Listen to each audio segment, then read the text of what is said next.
Alright, what's up guys? So today's video I'm going to go over how I shot my Instagram Reels. I got a lot of comments asking how I shot this, and I'm going to go over the equipment, camera, and the placement of the mic. Alright, so we're inside the Chaser. I'm using the Tacform headrest mount. So it only works on adjustable headrest, and I'll show you the Lexus. It doesn't have that, so I used the suction mount. Anyway, this is how I have it set up. This is how I mount the 360. It's pretty quick, so it's easy on and off, and it's always at that same location. All these pivot points are adjustable, but I keep it this way, and it works for my Sony camera as well that I'm recording on right now. Now I'm going to show you the mount setup that I use for the Lexus. You can see the headrest doesn't have the adjustability, so I'll show you the inside. So we got sunroof, suction mount, and then a little extension, just 3D printed. And then we can just snap the 360 Pro or Ace Pro 2 in there. Boom. And then she's ready to go. It's a little closer compared to the Chaser, but it works. So, I mean, if you don't have a sunroof, you could use the back glass extension. You just got to get creative. All right, first, before I show you where I placed the mic, I'm using a DJI Mic Mini, and this one is 2 receivers or 2 transmitters and 1 receiver. I'm using it right now in this video, so I'll just show you with this one mic. So all that 1J intake noise, I place it pretty close to the air filter. It has a magnet, so it just sticks there, right at the cone. On the Chaser, I've also placed it behind the strut tower for a little more, like, less distortion, cleaner audio, but really, you could edit that. I'll show you the settings, like what you use on the DJI mic app, as far as like stereo mode and clipping and all that, so you don't get any distortion. Let's just take a moment to appreciate that 1J. All right, for exhaust, you could do 2 ways. On the Chaser, I could stick it in the trunk, but the Lexus I can't because it's carbon. What I did was place them right here. It's like perfect enough to where it'll close without hitting.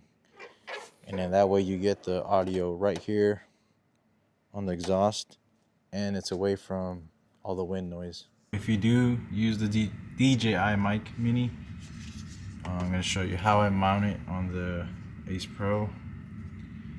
I keep the cap off. So with a small rig cage or any other cage, it's going to be hard to kind of plug the USB-C in, but it'll still connect. So you got the transmitter on.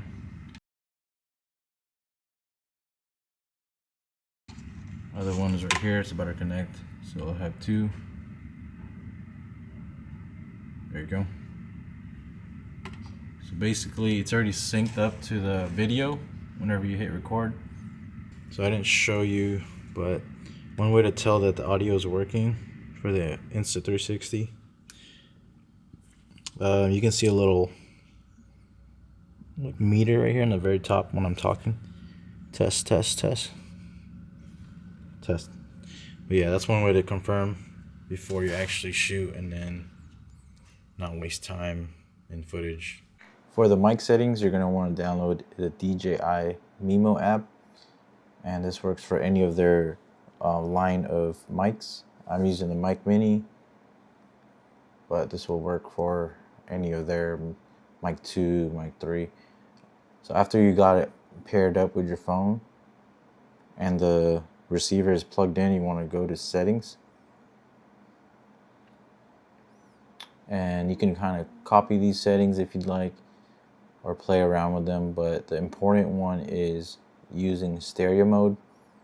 That way you have 1 channel for exhaust and 1 channel for intake, and from there you can adjust the audio levels if intake's too loud or the exhaust, vice versa. But here you want low cut on and clipping control on. Those two things are important, so you don't get any distortion on like high RPMs. But yeah, that's as far as the settings for the mic. And like I said, just play around with these settings, change them up. It's all about trial and error. All right, so you have DaVinci and your basic timeline. We're going to use this video as a reference. So now it'll show as one audio channel. And you want to unlink these clips, and then that way you get your bottom one separate. Hold Alt and drag that clip down. And now you have two channels, same wavelengths. Right click that, go to clip attributes, change the channel 2 into channel 1. Press OK, and then for the bottom clip, do the same thing, but for channel 1, you're going to change to channel 2. Now you can see that there are two different wavelengths, one for intake and the others for exhaust. You mute the other channel to find out which one you need to adjust. So in this case, the top one is the exhaust, the bottom one is intake. And then you can lower the audio levels to your liking. Here the intake's a little louder, so I lowered that a little bit. And then you just experiment. All right, so now you're gonna want it in stereo. Right click on audio 1, clip attributes, and then put stereo and channel 1 for left and right. Hit OK and do the same thing for audio 2. Change mono to stereo and put channel 2 for left and right. That should be good. It should play on left and right. So yeah, thank you guys for watching. Hopefully this was useful. If it was, please subscribe to my channel. I'd appreciate that. Leave a comment if you have any questions, and catch me in the next video. Peace.